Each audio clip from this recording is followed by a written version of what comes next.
여러분, 혹시 이런 경험 있으신가요?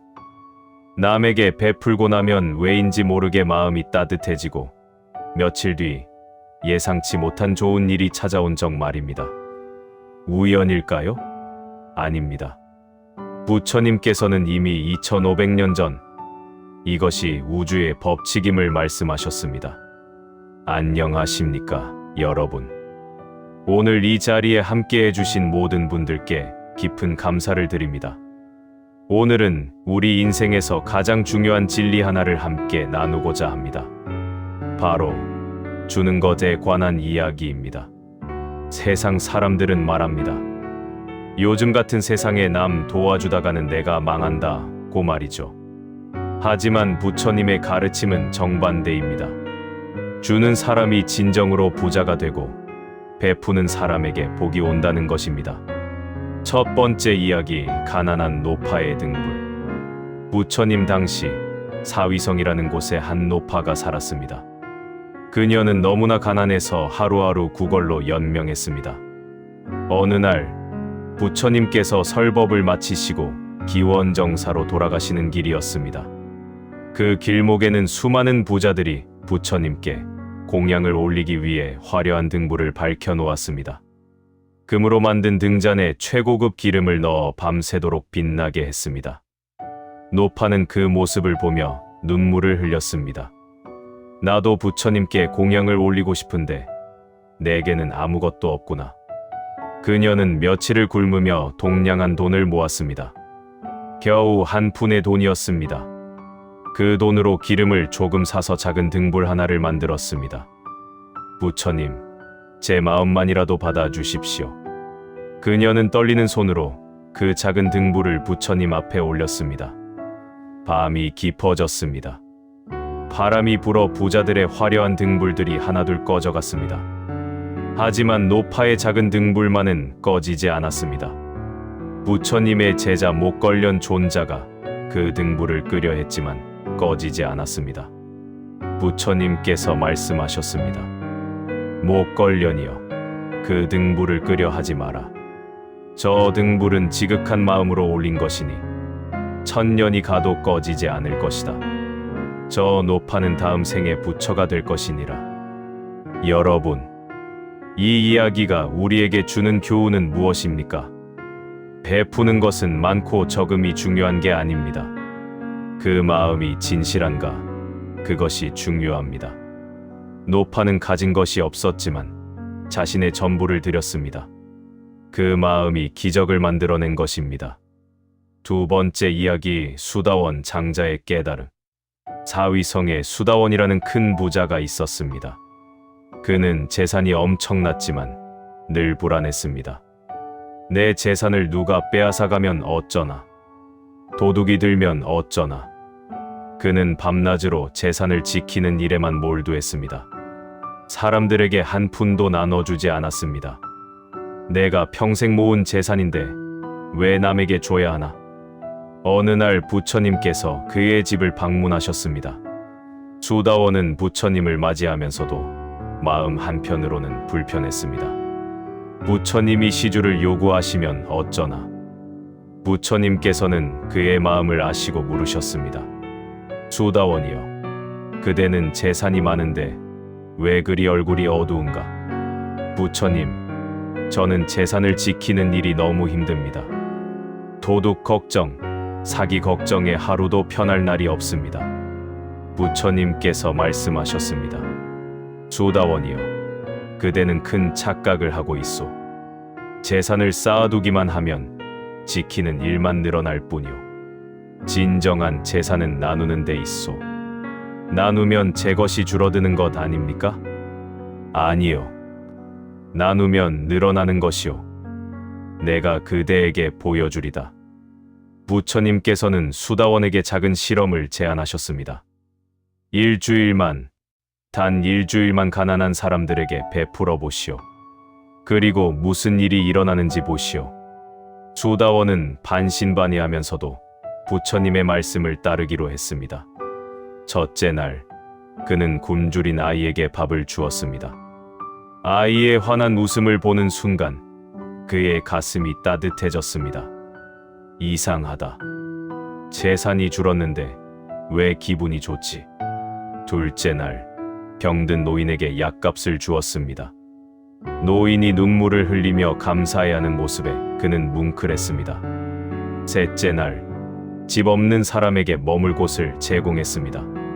그 사람이 편히 쉬는 모습을 보니 자신도 평안해졌습니다. 일주일이 지났습니다. 놀라운 일이 일어났습니다.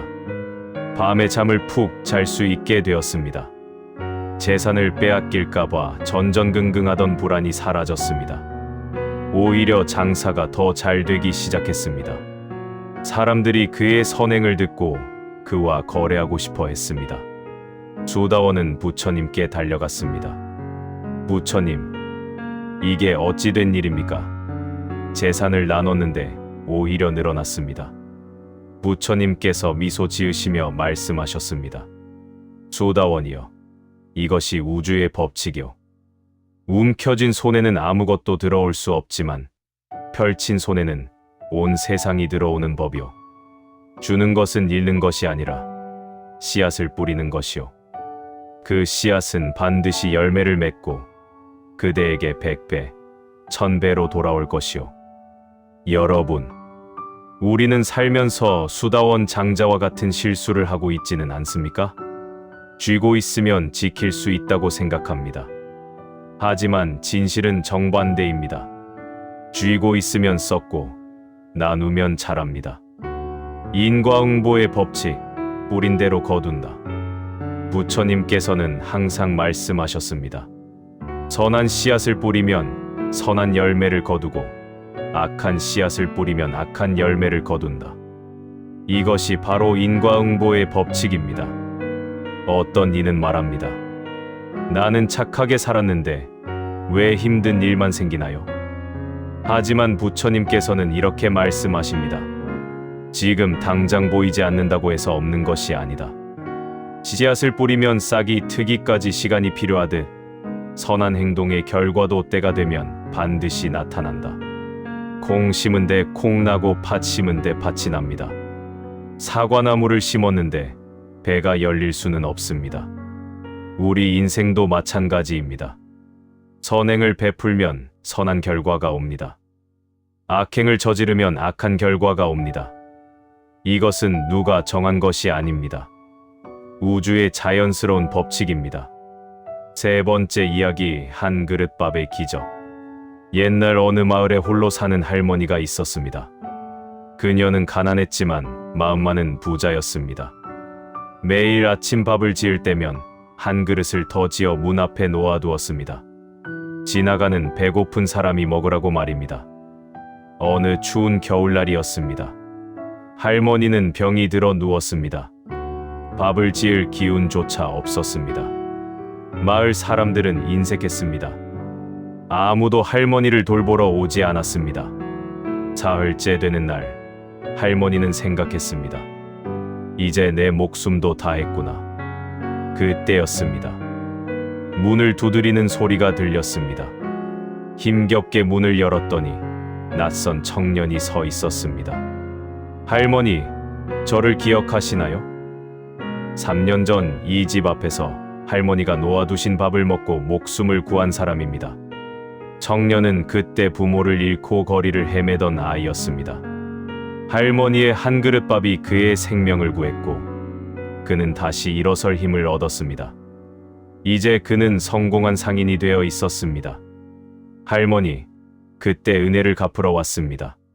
청년은 할머니를 정성껏 간호했습니다. 최고의 의원을 불러 치료했습니다. 할머니는 건강을 되찾았습니다. 청년은 할머니께 말했습니다. 할머니, 저는 할머니가 주신 한 그릇 밥으로 다시 살았습니다. 그 밥은 단순한 밥이 아니었습니다. 세상에 아직 따뜻한 마음이 있다는 희망이었습니다. 할머니는 눈물을 흘리며 말했습니다. 아이고, 내가 뭘 한 게 있다고. 그저 남은 밥 한 그릇 놓아둔 것뿐인데. 아닙니다, 할머니. 할머니는 제게 밥만 주신 게 아닙니다. 살아갈 이유를 주셨습니다. 여러분, 우리가 베푸는 작은 선행이 누군가에게는 생명줄이 될 수 있습니다. 한 그릇의 밥, 따뜻한 말 한마디, 잠깐의 관심. 그것이 누군가의 인생을 바꿀 수 있습니다. 그리고 그것은 결국 우리에게로 돌아옵니다. 보시의 진정한 의미. 부처님께서는 보시, 즉 베푸는 것에 대해 깊이 말씀하셨습니다. 보시에는 세 가지 종류가 있습니다. 첫째, 재물을 베푸는 제시살시입니다. 돈이나 물건을 나누는 것입니다. 하지만 이것만이 보시는 아닙니다. 둘째, 가르침을 베푸는 법시바시입니다. 좋은 말씀, 올바른 지식, 지혜를 나누는 것입니다. 누군가가 잘못된 길로 가고 있을 때 바른 길을 알려주는 것. 이것이 법시입니다. 셋째, 두려움을 없애주는 무외시 오웨이시입니다. 두려워하는 사람에게 용기를 주고 외로운 사람에게 함께 해주는 것입니다. 부처님께서는 말씀하셨습니다. 재물이 없어도 보시할 수 있느니라. 따뜻한 미소, 친절한 말 한마디, 그것도 위대한 보시니라. 우리는 때때로 생각합니다. 나는 가진 게 없어서 남을 도울 수 없다고 말입니다. 하지만 그것은 핑계입니다. 우리 모두에게는 줄 수 있는 것이 있습니다. 가난한 사람도 미소를 줄 수 있고 아픈 사람도 위로의 말을 할 수 있습니다. 문제는 가진 것이 없는 게 아니라 주려는 마음이 없는 것입니다. 네 번째 이야기, 우물가의 기적. 어느 마을에 우물이 하나 있었습니다. 마을 사람들은 모두 그 우물의 물을 먹었습니다. 한 농부가 매일 아침 일찍 일어나 그 우물을 청소했습니다. 낙엽을 건져내고 주변을 깨끗이 했습니다. 사람들이 물었습니다. 왜 당신만 그런 수고를 하시오? 우물은 모두의 것인데. 농부가 답했습니다. 나도 이 물을 먹는데 깨끗한 물을 먹고 싶지 않겠소? 하지만 당신 혼자 청소한다고 뭐가 달라지겠소? 달라집니다. 적어도 오늘 이 마을 사람들은 깨끗한 물을 마실 수 있습니다. 세월이 흘렀습니다. 농부는 늙었고 어느 날 병이 들어 쓰러졌습니다. 우물 청소를 할 수 없게 되었습니다. 며칠 지나자 우물이 더러워졌습니다. 물맛이 이상해졌습니다. 마을 사람들이 모였습니다. 우물을 청소해야겠소. 누가 하겠소? 모두 침묵했습니다. 그때 한 젊은이가 나섰습니다. 제가 하겠습니다. 저는 어렸을 때 저 농부 할아버지가 제 아버지가 아프실 때 대신 농사일을 도와주신 것을 기억합니다. 이제 제가 할아버지를 도울 차례입니다. 또 다른 사람이 나섰습니다. 나도 돕겠소. 내 아들이 굶주릴 때 저 농부가 쌀을 나눠주셨소. 한 명, 두 명, 사람들이 나서기 시작했습니다. 모두가 농부에게 받은 은혜를 기억하고 있었던 것입니다. 결국 마을 사람들이 힘을 합쳐 우물을 청소하고 아픈 농부를 간호했습니다. 농부는 회복했고 마을 사람들의 마음도 하나가 되었습니다. 우물을 청소하는 일은 이제 마을 사람들이 돌아가며 하게 되었습니다. 농부 혼자 하던 일이 모두의 일이 된 것입니다. 부처님께서 말씀하셨습니다. 한 사람의 선한 행동은 물결처럼 퍼져나가 결국 세상을 바꾼다. 농부는 아무런 대가를 바라지 않고 우물을 청소했습니다. 하지만 그의 선행은 씨앗이 되어 마을 전체에 선한 영향을 미쳤습니다. 그리고 그가 어려울 때 그 씨앗들이 열매가 되어 돌아온 것입니다. 왜 주는 사람에게 복이 올까? 많은 분들이 궁금해 하십니다. 왜 주는 사람에게 복이 오는 걸까요? 논리적으로 이해가 안 됩니다. 부처님께서는 이렇게 설명하셨습니다. 우주는 에너지의 순환입니다. 우리가 내보내는 것은 반드시 돌아옵니다. 미움을 내보내면 미움이 돌아오고 사랑을 내보내면 사랑이 돌아옵니다. 이것은 신비한 일이 아닙니다. 자연의 법칙입니다. 씨앗을 뿌리면 싹이 트듯 선행을 베풀면 복이 옵니다. 하지만 여기서 중요한 것이 있습니다. 복을 바라고 베풀면 안 됩니다. 부처님께서는 말씀하셨습니다. 대가를 바라고 베푸는 것은 진정한 보시가 아니다. 그것은 장사다. 진정한 보시는 아무것도 바라지 않는 것입니다. 그냥 주는 것입니다. 그때 비로소 우주가 감동합니다. 그때 비로소 진짜 복이 옵니다. 5번째 이야기, 황금알을 낳는 거위. 옛날 어느 마을에 욕심 많은 부자가 살았습니다. 그에게는 신기한 거위 한 마리가 있었습니다. 매일 황금알 하나를 낳는 거위였습니다. 부자는 매일 황금알을 받아 팔았습니다. 그것만으로도 풍족하게 살 수 있었습니다. 하지만 그는 만족하지 못했습니다. 하루에 하나씩 말고 한 번에 다 가져오면 안 될까? 그는 거위의 배 속에 황금이 가득할 거라 생각했습니다. 어느 날 그는 거위의 배를 갈랐습니다. 하지만 안에는 아무것도 없었습니다. 일반 거위와 똑같았습니다. 부자는 황금알을 낳는 거위를 잃었고 결국 가난해졌습니다. 부처님께서는 이 이야기를 들려주시며 말씀하셨습니다. 욕심은 끝이 없느니라. 욕심 때문에 가진 것마저 잃는다. 만족할 줄 알고 베풀 줄 아는 사람이 진정한 부자니라. 우리 인생도 마찬가지입니다. 지금 가진 것에 감사하지 않고 더 많이 가지려고만 하면 결국 가진 것마저 잃습니다. 하지만 가진 것을 감사히 여기고 나누면 더 많은 것이 찾아옵니다. 감사하는 마음. 부처님께서는 감사의 중요성을 늘 강조하셨습니다. 감사할 줄 아는 사람에게 복이 온다. 우리는 하루에도 수십 번 불평합니다. 왜 이것밖에 안 되나? 왜 저 사람은 많이 가졌는데 나는 적게 가졌나? 하지만 우리가 가진 것을 돌아보면 감사할 것이 얼마나 많습니까? 아침에 눈을 뜰 수 있다는 것, 숨을 쉴 수 있다는 것, 걸을 수 있다는 것, 밥을 먹을 수 있다는 것, 가족이 있다는 것, 친구가 있다는 것, 이 모든 것이 기적입니다. 하지만 우리는 당연하게 여깁니다. 부처님께서는 말씀하셨습니다. 감사하지 못하는 마음이 탐욕을 낳고 탐욕이 고통을 낳느니라. 감사하는 마음으로 살면 베풀 수 있습니다. 내가 받은 것이 많다는 것을 알기 때문입니다. 베풀면 더 감사하게 됩니다. 나눌 수 있다는 것 자체가 축복임을 알기 때문입니다.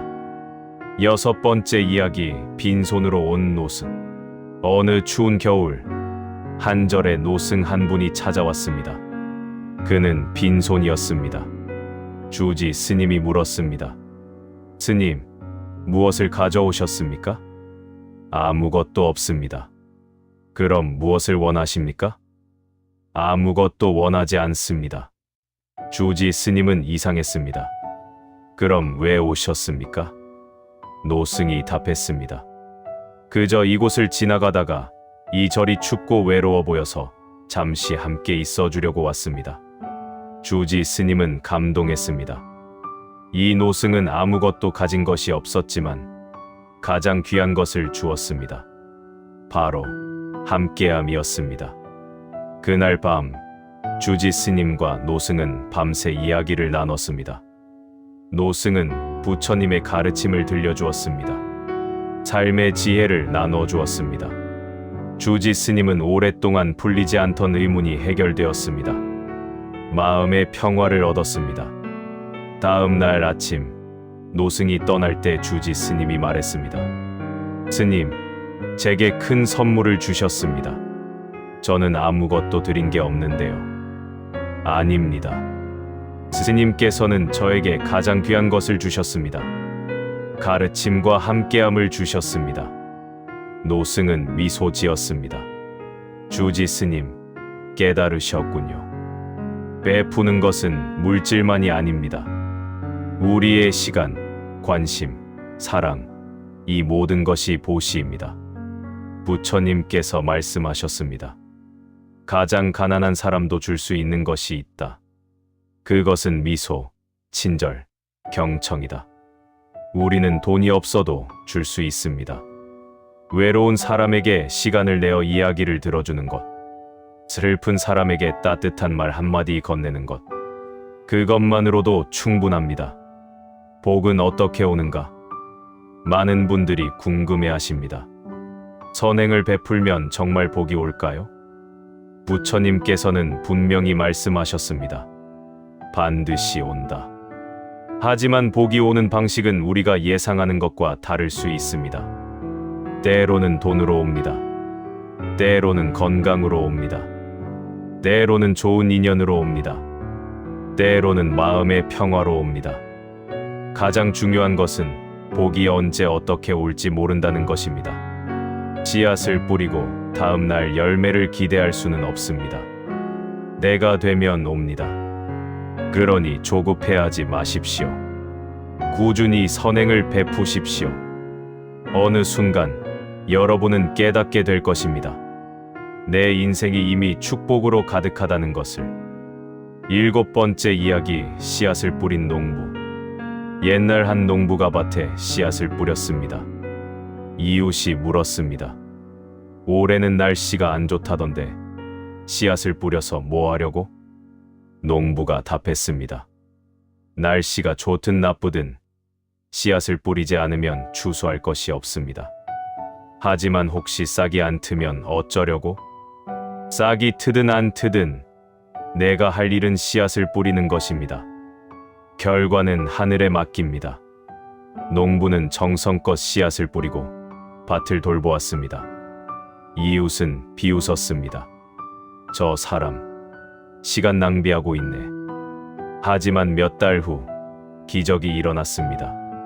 비가 적절히 오고 햇빛이 내리쬐었습니다. 농부의 밭에는 풍성한 곡식이 자랐습니다. 이웃의 밭은 텅 비어 있었습니다. 씨앗을 뿌리지 않았기 때문입니다. 부처님께서는 말씀하셨습니다. 선행은 씨앗이니라. 뿌리지 않으면 거둘 것이 없느니라. 우리는 때때로 결과가 보이지 않는다고 포기합니다. 내가 착하게 살아봤자 뭐 달라지겠어? 하지만 그것은 씨앗을 뿌리지 않고 추수를 기대하는 것과 같습니다. 꾸준히 선한 씨앗을 뿌리십시오. 때가 되면 반드시 거두게 됩니다. 마음 챙김. 부처님께서는 항상 마음을 강조하셨습니다. 모든 것은 마음에서 시작된다. 우리가 베풀 때 가장 중요한 것은 마음입니다. 억지로 베풀면 안 됩니다. 남에게 보이려고 베풀면 안 됩니다. 자랑하려고 베풀면 안 됩니다. 진심으로, 즐거운 마음으로 베풀어야 합니다. 노파의 작은 등불이 부자들의 화려한 등불보다 가치 있었던 이유가 무엇입니까? 바로 마음 때문입니다. 노파는 자신의 전부를 기쁜 마음으로 드렸습니다. 부자들은 남는 것 중 일부를 남에게 보이려고 드렸습니다. 부처님께서는 말씀하셨습니다. 한 양의 금도 탐욕으로 주면 가치가 없고 한 톨의 쌀도 사랑으로 주면 무한한 가치가 있느니라. 우리가 베풀 때 우리의 마음 상태를 점검해 봅시다. 진심인가? 기쁜 마음인가? 대가를 바라는가? 만약 대가를 바란다면 잠시 멈추십시오. 마음을 가다듬으십시오. 그리고 순수한 마음으로 다시 베푸십시오. 8번째 이야기, 독 항아리와 꿀 항아리. 어느 마을에 두 사람이 살았습니다. 한 사람은 항상 불평불만이 가득했습니다. 세상이 왜 이렇게 불공평한가? 나는 왜 이렇게 불행한가? 그의 마음은 독 항아리 같았습니다. 다른 한 사람은 항상 감사하고 기뻐했습니다. 오늘도 살아있어 감사하다. 이웃이 있어 감사하다. 그의 마음은 꿀 항아리 같았습니다. 세월이 흘렀습니다. 독 항아리 같은 마음을 가진 사람은 외로워졌습니다. 사람들이 그를 피했습니다. 부정적인 에너지 때문이었습니다. 병도 많이 걸렸습니다. 마음의 독이 몸까지 병들게 한 것입니다.